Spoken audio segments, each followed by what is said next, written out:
pop you up. All right, there we go.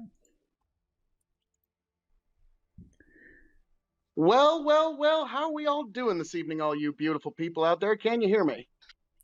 Yep, they can hear you. Ah, marvelous, marvelous. Well, how are we doing this evening, all you beautiful people? This is an impromptu invite from the one and only Tom of the Tom Foolery Show. Be sure to hit the like, share, subscribe button if you are not already subscribed. But after you get done with that, why don't you head on over to KOE Nation on YouTube, Twitch, and TikTok, very on brand, and give them all a quick like, share, subscribe. So, Tom, you and I had a little bit of a kerfuffle a little bit ago in the comments section. It's a back and forth you and I have had more than once, but shit. I just figured, what the hey, I'm gonna come on tonight. You invited me on. As you can see, I'm in the middle of cleaning my daughter's room, but I figured I will take the good time for all you good, beautiful people out at the Tom Foolery Show. So, without further ado, Tom, I think I know what our issue is, but this is your show, good sir, so I will let you lay it out and set the table for the folks at home. So, okay. I'm not anti-gun. I'm very pro-gun. I believe that people should be allowed to own guns. I believe that people should be allowed to defend themselves. I believe that people should be allowed to go hunting if they want. I believe that people should be allowed to use them as toys if they want to go target practice or whatever they want to do with them. Who cares? I think that this is probably a bad thing for the collective, but it's a good thing for the individual, and that it's necessary for the individual.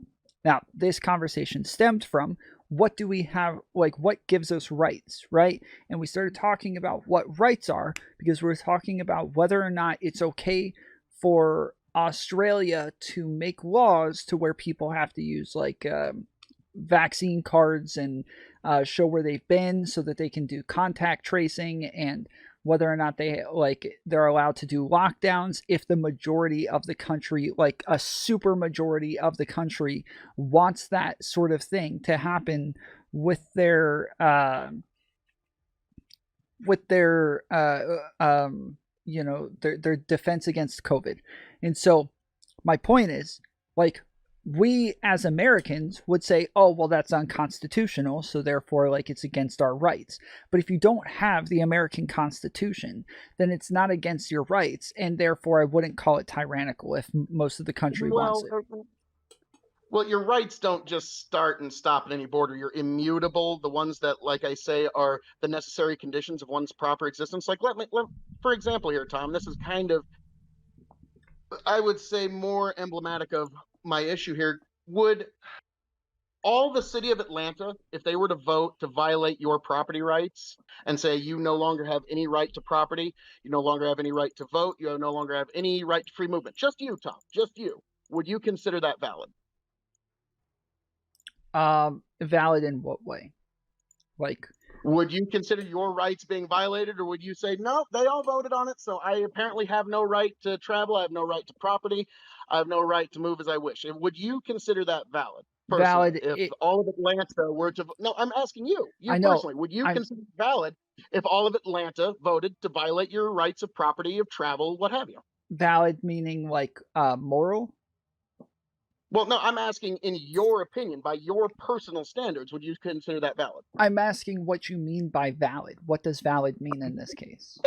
I'm saying valid means whatever it means to you. Okay. So that's what I'm asking is, in your opinion, and by your personal standard, would you consider it valid if all of Atlanta got together and voted to violate your rights?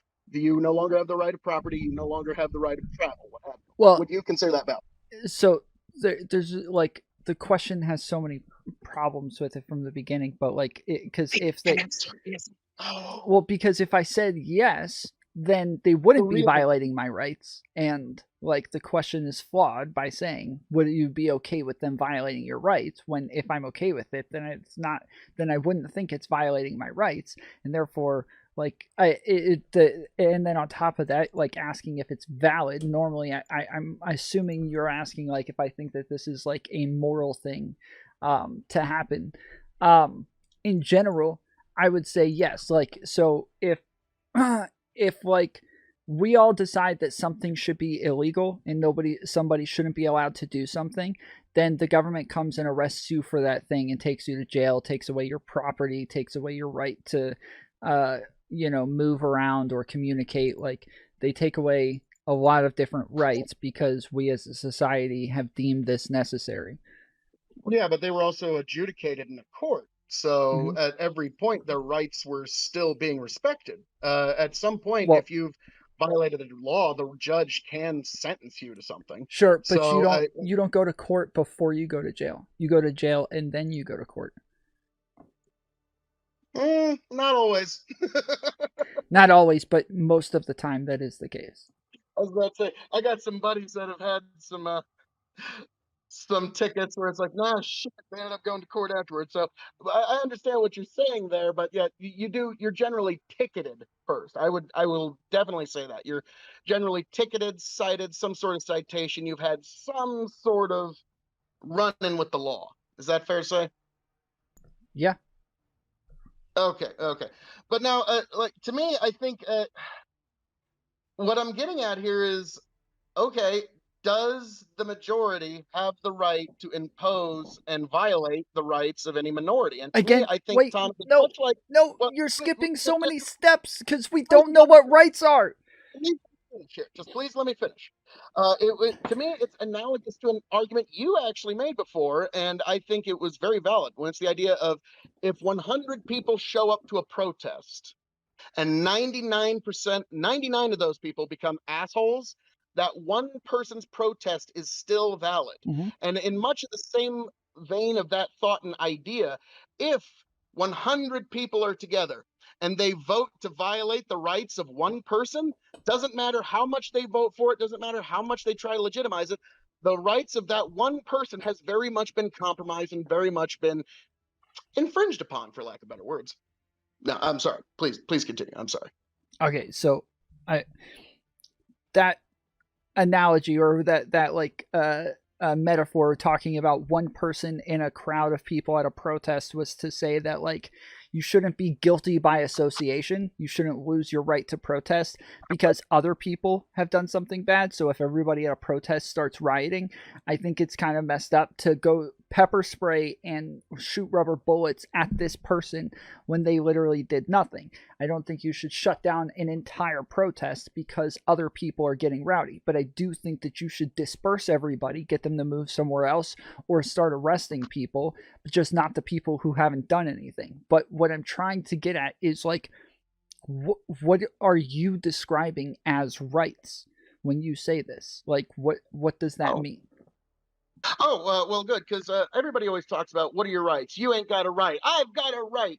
And a lot of people don't really put a lot of time to thinking about that. And really, what rights are, and a lot of people say your rights come from your government. That's not true. Your rights come from God. That's not true either. Your rights, like they have all these different types of explanations as to where your rights come from. And really, when you boil it down to distill it to its most pure, and as I was saying in the comments, rights are the necessary conditions of one's proper existence. Nothing more, nothing less. Any government that would claim to or try to infringe upon those conditions of your necessary proper existence is wrong. And I do throw self-defense in there, but there's many other things that you could throw in there. But I think use self-defense as a very good example because any government that would infringe upon your right to repel threats to yourself and others is wrong. Just straight up wrong. There are governments that can be wrong.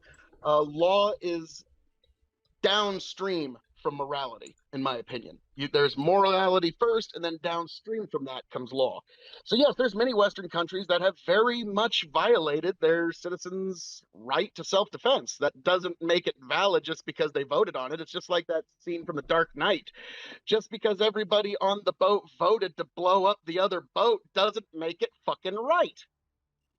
Okay, so Tom's like, damn it, that was a good movie. Sorry, I'm giving everybody flashbacks to Heath Ledger. Sorry. um, so when we're talking about rights being the necessary condition of your proper existence. So you talked about a bunch of different types of rights. They're not all the same. There's not only one type of right. We have constitutional rights, we have human rights, we have God-given rights. These are all separate things. But to say that, like, what you would call a right. I'm assuming you're saying like a human right, right? Like something that you would say is like inherent to your being is is something that is necessary. It's a necessary condition for your proper existence, right? Yes, Okay. yes, sir. So if I Bring it, believe bring it. I know he's like, oh, he's loading up the cannon for one. I'm ready, folks. Okay, so if I believe in order for me to I'm properly fucking. exist, I need to be able to walk freely through the world and interact with society without being worried about a high rate of catching a deadly disease. Then would it not be a necessary condition for my proper existence to have my government start tracking whether or not people have COVID and where they went, just in case they do get COVID, just so they can only let people know that, hey, you may have come into contact with somebody who has COVID? You know, I understand where your argument's coming from there, but to me, it seems like you're dealing with a lot of unknowns and a lot of potentials and a lot of could be's. I understand the argument, but to me, it's also you don't have the right to violate the rights of another person. So, what's the Like, do we violation? both concede we have the right to privacy? Do we both concede that? I, That we have a right to privacy that's greater than just you have a right to privacy that's greater than, hey, if you got nothing to worry about, then you shouldn't have any, then you should have no problem with us looking around. I guess again, Do we? like you're using very broad in general terms, and I don't know what you mean by that. So, like when you say privacy, like what specifically do you mean when We you say say it's a privacy? necessary condition of your proper existence to have certain aspects of your life be private. Certain aspects of your life. Whatever aspects of those that you deem to be necessary to be private, would you say that that's a necessary condition of your proper existence? Whether it be your sexuality, your finances, whatever it is you want to be private, would you say that that's a necessary condition of your proper existence? No. Okay, well, we're just going to have a straight up disagreement on this then, because to me, it's like, yes, you have a right to privacy. It's nobody's business but my own, my comings and goings, so long as I'm harming nobody else. And you know what? We're all social distancing and masking in these. Well, actually, that's not true. I was in Omaha. And a lot of people weren't masking. So it seems like we got, like I said, it's the two different cultures that are arising in our country, but that's a little bit of a different issue. But I think you and I are just going to have a fundamental disagreement if you think you don't have if you don't think privacy is a necessary condition of your proper existence, because I have That's not what much I that I'd said. like to have and much that I don't want people to know about. Like, and I think there's a lot of people that would deem that keeping elements of their sexuality private would be a necessary condition of their proper existence. And if it wasn't so, a very fundamental part of their life and the necessary conditions of a proper existence have been violated. Okay, so that's not what I said.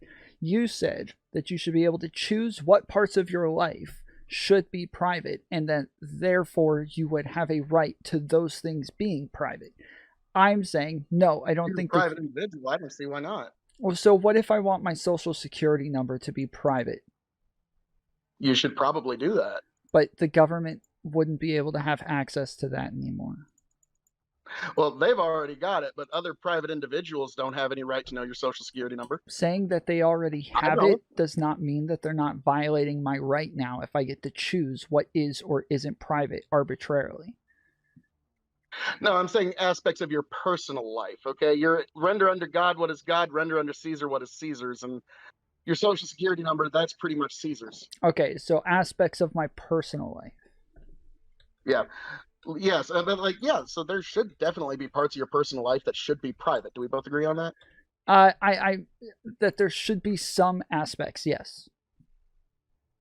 Sweet. All right, hang on. I gotta get one of my peach teas to keep my singing voice in fetch. Yeah. So let's try to like keep these points succinct so we can go point by point real quick. So, um, when it comes to the government, uh,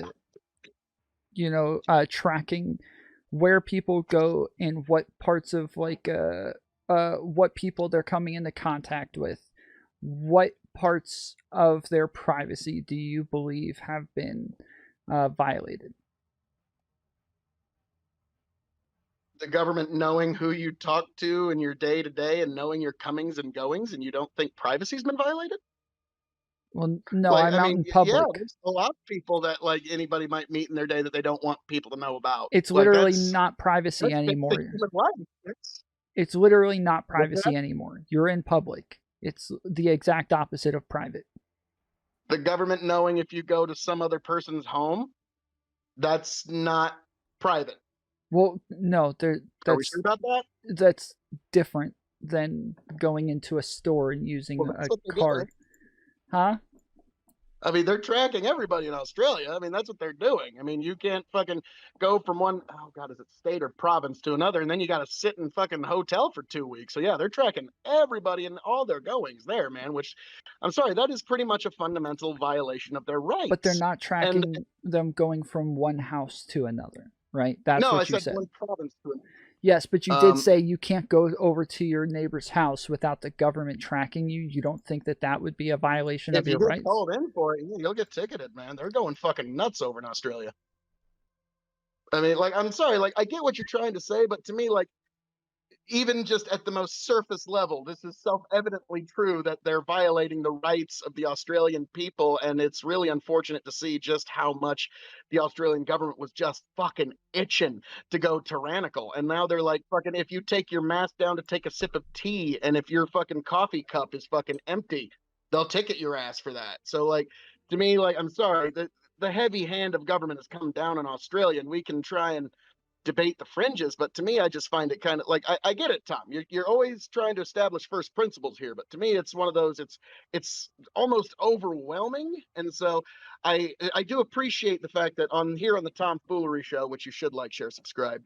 You like I said, you're trying to establish this first principle here, but I'm wondering like what's the pushback here? Why is it that you think their rights are not being violated, other than a majority voted for it? And like I said in the Dark Knight movie, the folks on the boat voting to blow up the other boat didn't make it valid, didn't make it right. It wasn't a moral thing, or it wasn't like they weren't violating the rights of the other people just because they voted on it. Sure. So it's not just because they voted on it. We're talking about public places. We're talking about people being in public.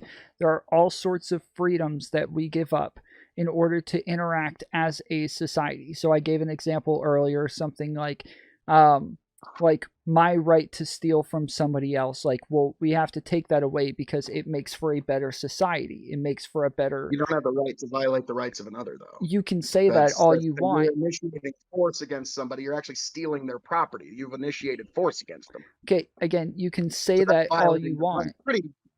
pretty fundamentally. Well, yeah, I can because it's true. You're violating their rights and you steal from them. It's their property. It's not yours. And so, what if me and my government and the majority of us disagree with you? Still immoral. It, It's well, still immoral. Like you could, like I said, you're just putting yourself back in the boat in the Dark Knight. Well, we all fucking voted that we get to violate your rights, and yeah, it's still immoral. It's still wrong. Your rights have still been violated. Your property is still being taken from you. So I mean, but like, that's yeah, not I'm sorry. It's still talking the about. case. No, talking about killing people on a boat is completely different than talking about tracking It's people people on hiding a. behind their democracy to do something. It's to do something bad, to do something fucking awful, to do something that none of them individually want to be blamed for. So they're hiding behind their democracy in that scene. It's a really powerful scene. It's actually one of the most poignant scenes of that entire movie that a lot of people look over. Sure, but we're talking about killing people and talking about knowing where people are in public is, again, these are very different things. Like if that's the case, I can't put a camera. I can't put Property. cameras in my grocery store because then I would know that you were there and I would have seen you walking around. Well, no, that's not how this. It's my freaking grocery store, right? Like I can put those there if I want, and I can track you all I want as long as you're inside of my grocery store. Just like if you were inside of my house and I want to know your comings and goings inside of my house, these are my property. I'm able to know like what's going on, because you are no longer in your property, and on your property you can make your decisions on your own privacy. But outside of there, you can no longer make your own decisions on your privacy, because you are now in public, and now the rest of us decide how we use this general space. But is that really happening in Australia though? Because I mean, folks are being shooed back inside even on their own front porches. So even folks on their own property are getting some pretty significant violations here. Like I get what you're getting at, but to me, it's just. And yes, I do understand tracking folks from place to place versus the killing everybody scene in Batman. Two different things. I thought you were talking about the government coming in and just like Bolshevik style seizing everyone's assets and just stealing everything. It's like, yeah, that's a even if people vote for it, that's still just them hiding behind a vote or a poll or whatever to justify the bad actions that they wanted to do, anyways. So, sorry, I'm just looking at some of your comments here. It's like, you have such a good audience here. And if there's anybody listening and you're not subscribed, what the fuck is wrong with you? Sorry. Anywho, Tom.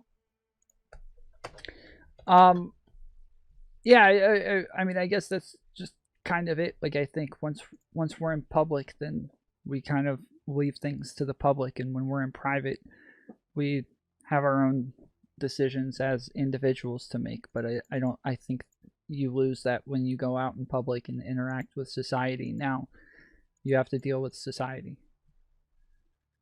Yeah, but I think we would both concede that we don't lose all of our rights the moment we walk out our front door. Of We course. still have basic human. All right, sweet, sweet. So, like, I get your perspective there, but like you said, when it comes to the gun issue, is a great one because it's just so like it's so symbolic, but it's also measurable when you want to debate it. Um, you were saying how it's not good for the collective, but it is for the individual. And well, I think call me crazy. I think your audience can probably figure out where I'm going to fall on that particular equation. To me, I already look at, all wealth as generate. The individual is the source of all wealth because all ideas have to originate and generate from one individual human mind.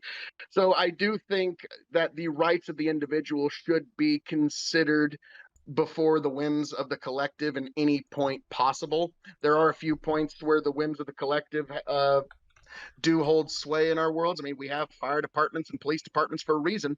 But yes, any point where you can give the rights of the individual sway should absolutely be done so.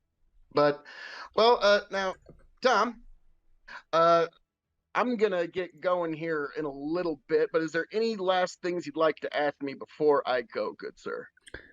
Uh, Not really. I mean, what you got going on with your content? You got anything coming out soon? Oh, well, I mean, funny you should say that. If you head on over to KOE Nation on YouTube, you will find everything that's going to be coming down the pike. We're going to be finishing the rye tournament.